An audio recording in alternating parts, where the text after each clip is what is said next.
I know it. He tried to save money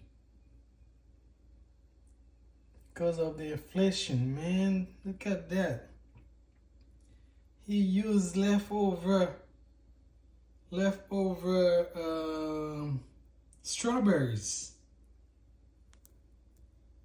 to cook. He used leftover strawberries, leftover apple to cook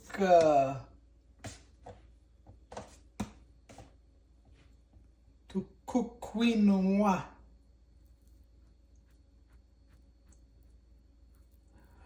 Man, this guy is not joking. Leftover strawberries, leftover apple.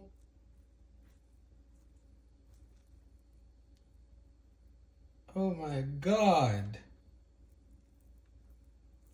Strawberries and quinoa? Quinoa? Man, this guy wants to save money.